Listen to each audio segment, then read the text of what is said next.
You're looking for Simple Joe, are you? You're not gonna find him here, no, no, no. This is my paradise now. This is where I belong and you don't.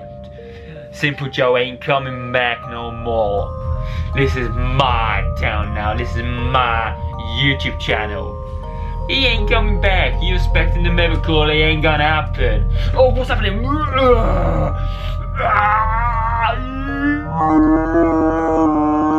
Whoa, whoa, what the heck? What was that?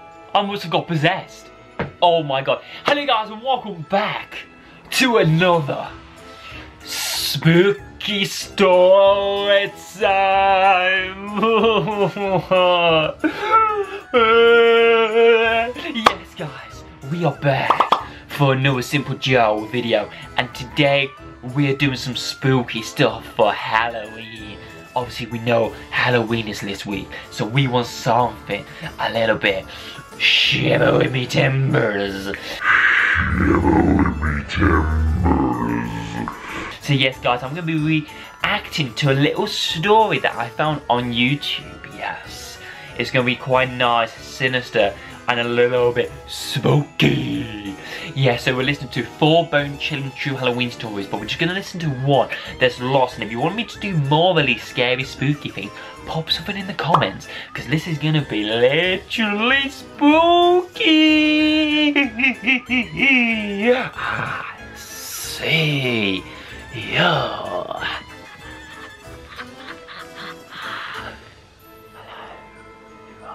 Let's pop the earphones on, headphones, earphones, and let's get spooky together.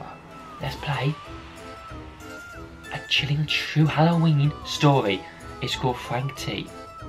Let's give it a bit of a listen. Volume all the way up. Here we go.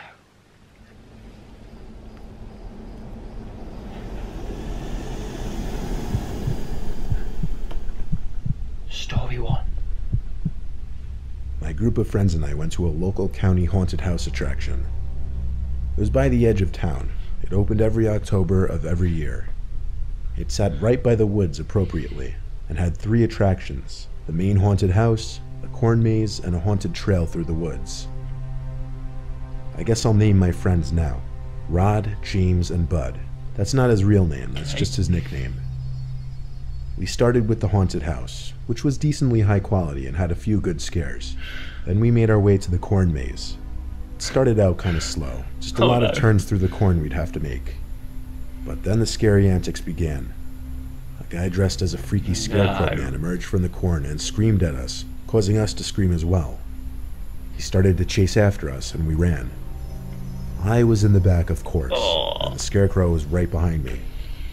Even knowing it's just a paid actor, you have this innate fear of something chasing after you, and you just feel like you have to run away. Somehow, through the thrill of running away through the corn, I lost all of my friends. It seemed like all of us ran in different directions. I lost the scarecrow man, though, and got back to the trail between the crops. This is where the nightmare began. I called and yelled and screamed for my friends as I made wrong turn after wrong turn. They never called back. In fact, it seemed there were no other visitors in sight. Shut up. I had to finish the maze by myself. What choice did I have? I walked and walked for what felt like 20 minutes. Then I heard bustling in the corn in front of me. I slowed my pace and kind of tiptoed past the noise, but it was pointless. Something reached out from the corn and grabbed my wrist and squeezed it tight. I actually cried out in pain and yelled, "Stop, you're hurting me." I was actually in shock how hard this paid actor was squeezing my wrist. Then he tried pulling me into the crops. I didn't see who it was. I just saw his hand and arm, covered by a black coat sleeve and black glove. I yanked myself out from the grip and backed away as the actor came out from the crops into the path. He was wearing a heavy winter coat, black jeans, and a blank black face mask. I didn't know what the costume was supposed to be, but I literally yelled, "Go fuck yourself, you actually hurt me." He started running at me, and naturally I turned and ran as fast as I could through the corn to lose him. I yelled back, "I'm reporting you," and I quickly lost him. After 5 minutes of running straight through the corn as opposed to following the maze of trails, I came to the edge of the maze and went to find an employee. wasn't there. I reported the actor to the employee, saying he used way too much force to the point that my wrist actually hurt. The employee said he wasn't sure who was wearing the specific costume I described, but that he'd look into it. I thanked him, and then I looked at my phone. I had a missed call from James. I called him back to ask where the three of them were. He said they tried finding me, then they gave up and went to the haunted trail in the woods. I said I'd meet them and hung up. No. I walked over to the start of the trail, where they had the Halloween ambiance blasting through a bunch of speakers placed throughout. I stepped into the woods, feeling like I was the only one around besides my friends. I tried playing catch-up to my friends, when I stopped in my tracks after spotting him again, blocking the path. It was the guy in the coated black mask. Why go on your own? He didn't even give me time to react or say something. Right away, he started legit charging full speed at me. I turned right and ran into the woods, expecting to lose him easier. This time I called back, "I'm calling the police." I wasn't actually, but I thought that might get this guy to just leave me alone. I ran deeper into the woods until I didn't hear him chasing me anymore. Then I sat down on the root of a tree to catch my breath. I had time to think, and one of my thoughts was, did that guy really follow me from the corn maze to here? Then I heard footsteps approaching, and of course, at that exact moment, my iPhone started ringing. I silenced my phone, but now the footsteps had stopped. I pushed myself up off the root quietly and leaned to the side to get a view past the tree. It looked clear. Oh, no. I started to run back towards the path of the attraction, and immediately spotted him to my right. I said to myself, fuck it. I stopped and told him I'm suing the police because I don't think he cared about the police. But he didn't stop running at me. He got to me and pushed me to the floor. I didn't expect it. I was once again in shock. I got back up as fast as I could before he could get on top of me and booked it. He chased me, but when I got back to the path towards the entrance of the attraction, he stopped and turned around. I went straight to the little front office shack and asked for a manager. Some older guy greeted me, and I told him about the guy who was chasing me and attacking me. The man said they didn't have any actors wearing that specific attire, so he called the police, and eventually I got my friends to meet me where I was. I stayed to describe the happening to the police when they showed up. I didn't have any marks to show them, but they still took a report and the place was closed for the night. We all went home after that. I haven't been to any haunted attractions ever since. Well, I mean...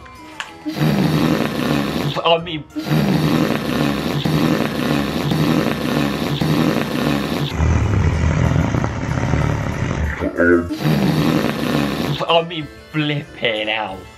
What the hell? I'm even a little bit shook by that.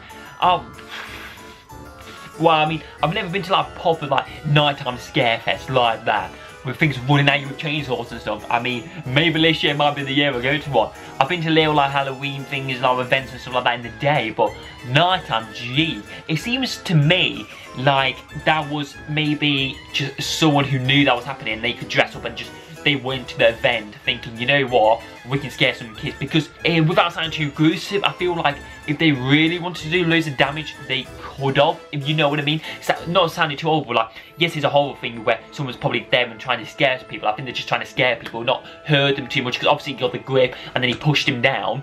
I feel like if he was really trying to hurt him or maybe kill him, I think he would have, you know, he would have attacked him more. Like when he held the grip, like he didn't, and his leg got out and he ran after him, but it weren't like, I don't know, do you know what I mean? It's, if you look deep into it, if he really wanted to hurt this person, wouldn't he have not tried a little bit harder? It seemed like he got away too easily, basically, for that. That's why, you know, yes, he could have been an actor, he could have been someone who was an actor who just thought, I'm gonna, you know what I mean, type of thing. It probably just someone messing around and trying to scare people for their life, thinking, oh my god, this is legit real. That's what I think, you know. But don't get me wrong, that was a flipping horror story, and I love the way he was talking about it. And obviously, that's all audio, you know. I'm doing a radio drama as well later in the year. I'm going to be uploading this to my YouTube channel, so you'll be able to hear me doing something on similar lines to that, which is sick as well. I love that. I love listening to stuff like that, spooky, you know, not much visual. Yes, you got the visual of the pictures, but it's really cool just to listen to them, see what's going on, you know what I mean? And then the effects and the sound that you felt like you was part of that walk with him. You felt like you was him, and that's scary, do you know what I mean? That's freaky, but I love it. And 100% a story, for out of 10 story, I give it a solid 8.5 out of 10 for a story. Like, that was spooky, that was scary, that was a little bit of everything you wanted in a story, wasn't it? You know what I mean? But like, yes guys, let me know in the comments what you thought of it, and let me know if you want me to do any more scary stories, even after Halloween. I can still carry them on, because I love little spooky, like, haunted stuff. I love my horror films as well, so let me know guys as well. You know, I'm a bit of a spooky guy, you know what I mean? But yes guys, like I said, I like the story. It was cool, it was an effective story, and you know, there was little bits here and there. You know, like I said, I thought if he was trying to really hurt him, like I said, I think he could have more, but obviously I don't think he wanted to kill him, for example. I just think he wanted to make him so scared he was literally crapping for his life, type of thing. But yes guys, thanks for watching the video. If you're new to the channel, press the red button and become a subscriber, and I will see you very soon guys in the next video. This week is immense for videos. I've got so much scary, spooky things coming out, so stay tuned for that. It's gonna be awesome, and it's gonna be awesome. Okay, so I'll see you in a bit. Ah!